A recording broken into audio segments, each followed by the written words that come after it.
Hello, we're here today to talk to you about children in outdoor environments. And I have two gentlemen with me today who have done a lot of research and are fierce advocates for nature-based play. Hi, thank you, Terry. My name is Matthew Havard. And I'm Brett Dabb. We are big advocates on early childhood education. Thank you. Would one of you like to begin giving us an overview of the benefits of outdoor play? Sure.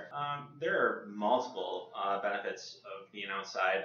Some of the most obvious are gross motor skills and fine motor skills, where children can learn the gain experiences with their bodies and to really understand how their body interacts with their environment. And it really combats that childhood obesity rate that is increasing right now. Children are spending 50 hours a week in front of a screen. So to get children outside and to really explore, and they also generate more ability to assess risk.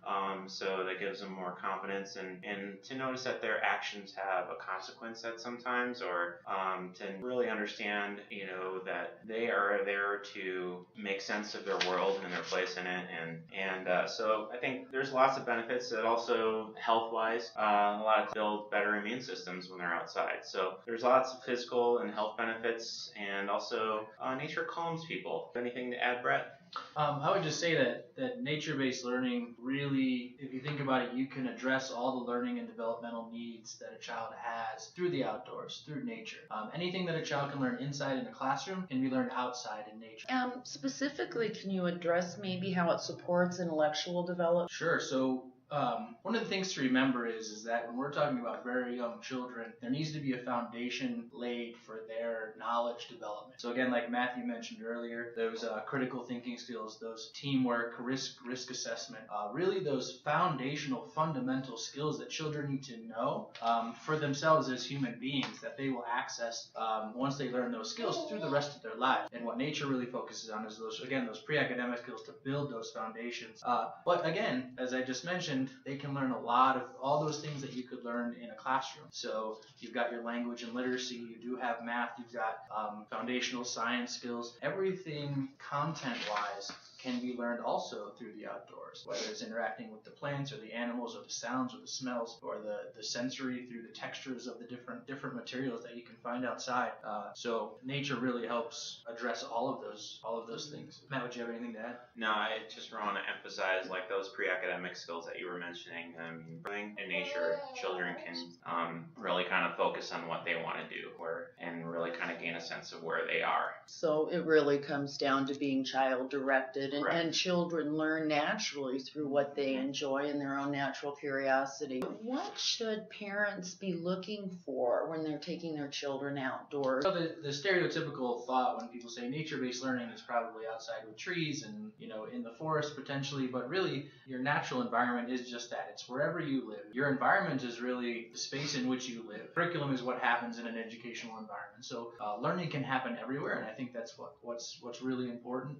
Nature has a certain connotation for some people, but really it's outdoors anywhere, what you could do. So if you're a parent looking for opportunities, obviously one, you want to make sure that you're familiar and you're comfortable with the space and the outdoor space that your child is taking your child to learn and interact with. Know the environment yourself first. Go check that where so you can be comfortable having your child explore and engage in that space. But really, just getting your kids outside into that fresh air, into those different environments. The beauty of nature wherever you live is that it's constantly changing, and so every day is different depending on the weather, the season, the time of day. And so children will adapt and have to learn. Even if you take them back to the same place over and over again, that environment changes every single time they experience it. And Matt can talk a little bit more about parent-child engagement. Right, Brett. A lot about parent education as well. So as a parent, you really want to sit back and observe your children, but you also want to ask them questions about what they're experiencing. So having that dialogue with your children is very important to find out if they're learning, what kind of sounds are they hearing, and like really utilizing their senses for the children's senses. And the other thing is for parents to recognize is that it needs excitement. If parents show the excitement of being outside in nature, then their children are going to show that excitement. There's no such thing as bad weather, just inappropriate clothing. If you want more information about nature-based learning, there's tons of places on the internet. Our website is just one of them that has some resources. So you can go to the nurseryschoolcolorado.com. That talks about our preschool, but there's a resource page there that has information about the benefits of nature-based learning.